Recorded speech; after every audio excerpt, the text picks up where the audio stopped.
La otra mirada de lo que pasa. Hasta el mediodía. 93.3. Ahora en la mañana que escuchan todos, hablan los protagonistas. En el Quinto Poder, momento de entrevistas. Muy bien, pasaron 35 minutos de las 10 en la República Argentina.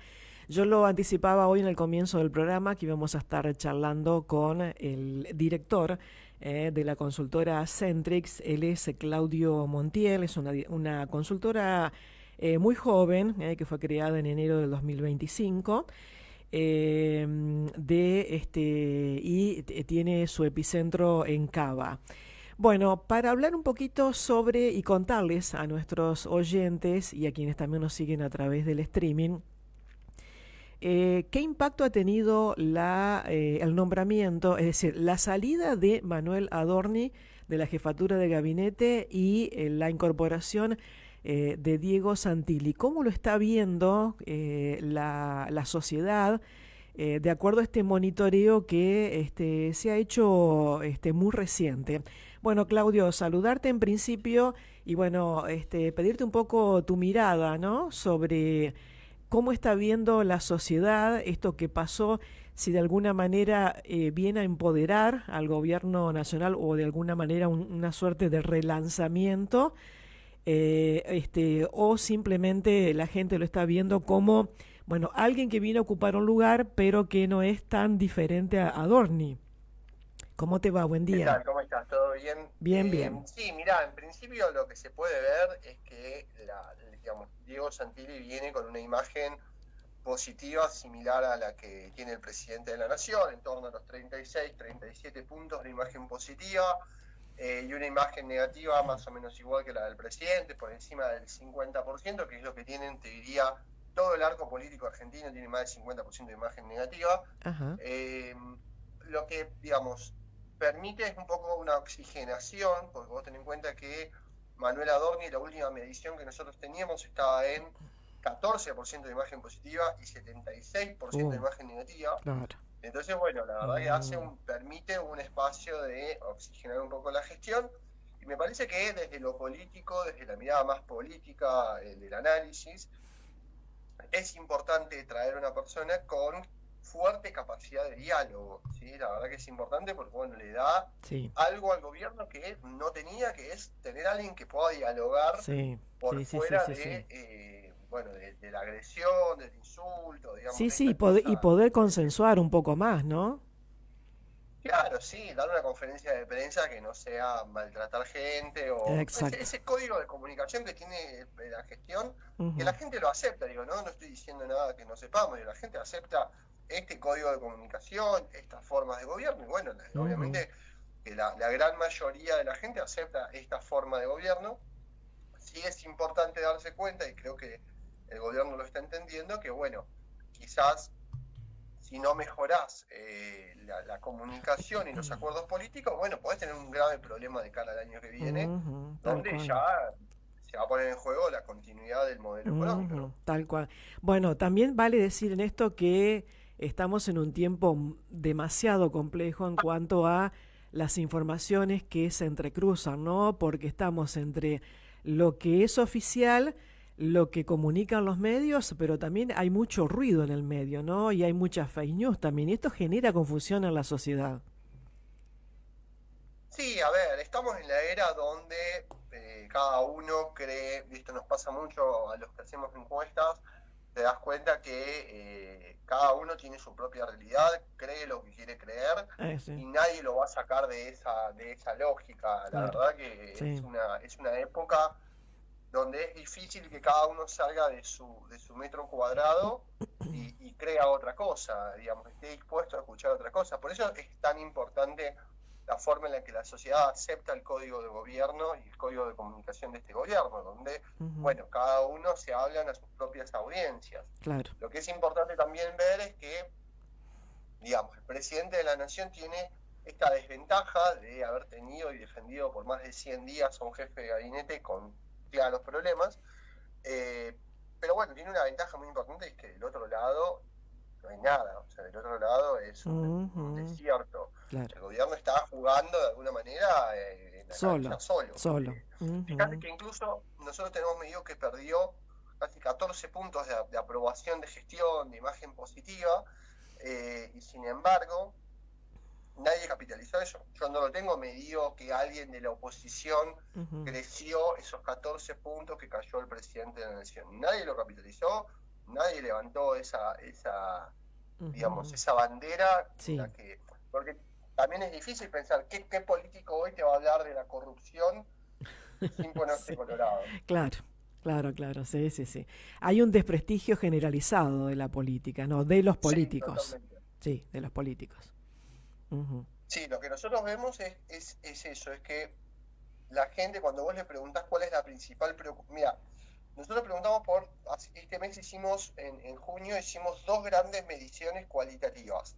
Por un lado le preguntamos, como siempre, las principales preocupaciones, le damos un listado cerrado de preocupaciones que obviamente nosotros tenemos detectadas. Como primera opción, y el encuestado puede tildar todas las que quiera, ¿no? Como primera opción, con más del 50%, es decir, más del 50% de los encuestados tildaron esta opción, aparece la corrupción. Ajá. Bien, ahí vamos compartiendo también el recuadro, mientras vos estás hablando, vamos compartiendo el cuadro que ustedes han elaborado ahí con respecto a cuáles son las mayores preocupaciones de la sociedad, ¿no? Exactamente. Y fíjate que en segundo lugar hicimos otra investigación más cualitativa que le dijimos a la gente libremente, decime en una palabra cuál es el principal problema que vos crees que tiene Argentina. Podían ponerle lo que sea, desde un problema económico, un problema personal, un insulto, lo que quieran. O sea, le damos libertad para ver qué surge de eso. Sí. ¿Sabes cuál es la primera palabra que surgió? A ver. Corrupción. Claro. Entonces, ¿a qué voy con esto? La corrupción es transversal a las preocupaciones de todos los electorados. Yo siempre digo que cuando la economía le va bien, a la gente le importa poco la corrupción, y cuando la economía le va mal, la corrupción se vuelve el ariete de proa para pegarle a un gobierno. Ajá. La realidad es que detrás de todo este cortinado de casos de corrupción, videos, cascadas, cajones con dólares, toda esta cosa, detrás de eso hay una fuerte indignación por la economía. Sí. Y me parece que ahí es donde el gobierno tendría que apuntar mejor los cañones de resolver el metro cuadrado. Recién estaba leyendo un informe de una consultora económica muy prestigiosa que hablaba del endeudamiento familiar y del endeudamiento de las pymes. Estamos en el 12,2%, 12,8% de endeudamiento, de mora en el endeudamiento. Claro, sí.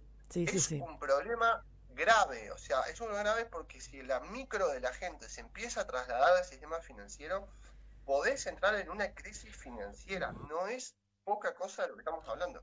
Seguro. Bueno, yo acá estoy viendo un recuadro que ustedes han hecho donde le preguntan cuál de los temas es la principal preocupación. La respuesta es del votante, ¿no? De La Libertad Avanza. Dice 2025. No sé si vos tenés algo más actual, más reciente, pero lo que marca en principio como primera preocupación y que supera el 50% son las deudas. Después viene la corrupción, después viene la incertidumbre económica, el desempleo en cuarto lugar y la inflación en quinto lugar. Y yo, miraba también qué otros temas más. Y por ejemplo, veo el tema de salud allá muy atrás, 9,2%. Digo, ¿qué? Sí, una aclaración importante. Lo que está haciendo 2025 es el votante 2025, porque es la última elección que tuvimos. Bien, pero la medición es reciente, para que quede claro. La medición es de mayo. Bien, de mayo, exacto. Bueno, pedirte... La Libertad Avanza 2025 el que le dio el voto en las provincias a la Libertad Avanza. El que le revalidó el voto. Correcto. Exacto. Sí, esta medición nos llamó la atención porque nosotros salimos esta semana con 2 informes. Uno que es el de Santilli, el que estamos viendo probablemente ahora, y el otro es el MOP, Monitor de Opinión Pública, de junio. Salimos con algunos días, porque bueno, fueron días muy turbulentos en términos políticos. Mirá, en la medición de dentro de los votantes de La Libertad Avanza, en 2025, nos sorprendió al equipo que armamos este producto, que la principal preocupación fueran las deudas. Ajá. Siempre suele ser la situación económica, la incertidumbre económica, la Ajá. corrupción. Sí. Raramente aparecen las deudas como principal preocupación en el caso de mayo 2025 de los votantes de La Libertad Avanza. Ajá. Sí. Es importante que presten atención a esto, porque lo que se está viendo, más allá de si es votante de un lado, si es votante del otro, es importante darse cuenta que a la gente le está costando mucho superar las deudas que tiene. Creo que el gobierno igualmente se está hablando que en estos próximos semanas, días, se van a tomar algunas medidas en función de los bancos privados. Banco Nación ya empezó con una consolidación de deudas, porque si no mejorás el ingreso de las familias, si no mejorás el tema del endeudamiento familiar, va a ser muy complicado el escenario hacia adelante, y se lo van a complicar solos, porque la verdad que, yo te digo, la macro está bien, el escenario político es muy favorable al gobierno, del otro lado prácticamente no hay nadie, entonces lo único que le queda al gobierno por resolver es la micro de la gente, la micro de todos los días. Si lo resuelve, creo que va a tener un escenario muy tranquilo de cara al año que viene. Claro. Para que me hagas una suerte de resumen, ¿cuál es el tema en nivel de importancia? Es decir, lo que más le preocupa al votante de La Libertad Avanza como al opositor. ¿Hay algún punto de encuentro ahí? Sí, la economía. Siempre Fíjate la economía. Ajá. De los dos votantes, en el votante oficialista nacional, Libertad Avanza, aparecen las deudas, el tema económico, y en el votante de opositor, digamos, que no votó a La Libertad Avanza en 2025, aparece la incertidumbre económica, obviamente un tema económico. ¿Cuál es ese es el punto en común? El segundo punto en común es la corrupción. Ajá. Los dos votantes te marcan que la corrupción son un Le problema. preocupa. Claro. Acá hay que diferenciar, porque es muy curioso cuando uno hace doble clic sobre estas preocupaciones de corrupción. Es decir, bueno, ¿por qué te preocupa la corrupción?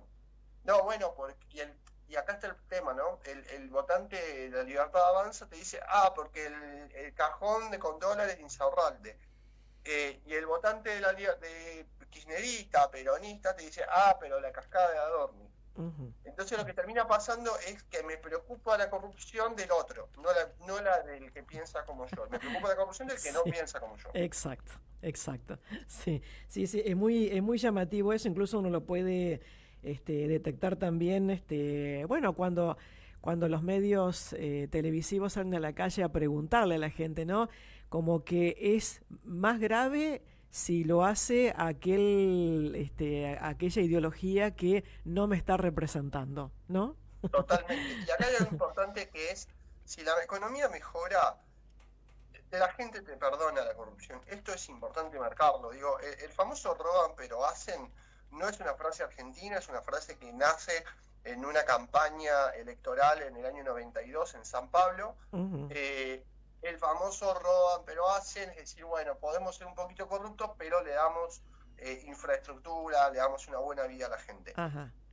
¿Qué quiero decir con esto? No es una bandera que una persona, un partido político deba llevar entre sus filas, pero sí es importante para pensar que si vos le mejorás la situación económica a la gente no va a mirar mucho la cascada de Adorni. Si hoy la situación económica fuera floreciente, a la gente llegara a fin de mes, no hubiese problema de salario, no tuvieras más de 300.000 despidos, lo de la cascada de Adorni no sería un tema, porque a nadie le interesaría. Claro. Es una realidad penosa para nuestro país, pero es una realidad, ni siquiera para nuestro país, para el planeta, porque está estudiado en distintos países que esto funciona así. Claro, justo te iba a preguntar eso, si eso es privativo de nosotros o se repite en otras sociedades. No, está comprobado en distintos papers académicos, más técnicos, menos técnicos, más cualitativos, menos cualitativos, que la corrupción como tal no es un fenómeno que te impida ser gobierno. Ajá. Lo que te impide ser gobierno o no revalidar votos, se cree erróneamente que el gobierno de Alberto Fernández termina su gobierno por la foto de Olivos. La realidad es que cuando vos te fijas las variables económicas, el gobierno de Alberto Fernández termina porque tenías 220% de inflación. Claro. Y así te puedo decir con cualquier otro gobierno. Digo, cuando la economía no te acompaña, es muy difícil que vos, por más que seas el gobierno más serio y menos corrupto de la historia, probablemente la gente no te acompañe, porque necesita resolver su metro cuadrado. La gente va a votar, siempre vota acá, en Argentina, en Brasil, en Estados Unidos o en Europa, vota con el bolsillo. Necesita resolver su día a día. Tal cual, tal cual. Bueno, excelente el análisis, Claudio. Bueno, agradecerte estos minutos. Seguramente en algún otro momento estaremos charlando nuevamente sobre otros aspectos, pero bueno, la idea era un poco, queríamos sintetizar sobre dos aspectos de esta encuesta que ustedes han hecho, del trabajo de consultoría, ¿no? Que es sumamente importante porque para los periodistas también es un poco una guía de lo que va pensando, ¿no? En el día a día, el ciudadano, el trabajador. Estamos en un tiempo en que hay sectores que le está yendo muy bien y a otros que no. Entonces también, digo, estamos transitando una realidad bastante particular y muy distinta a la que hemos tenido anteriormente, ¿no? Totalmente. Y bueno, a disposición para cuando necesiten. Bueno, muchas gracias, que tengas buen día. Muy amable. Muy bien, ahí charlábamos entonces con Claudio Montiel, director de la consultora Centric, analizando la situación económica o la economía del país, la designación del nuevo jefe de gabinete y también los temas que preocupan a la sociedad argentina. No se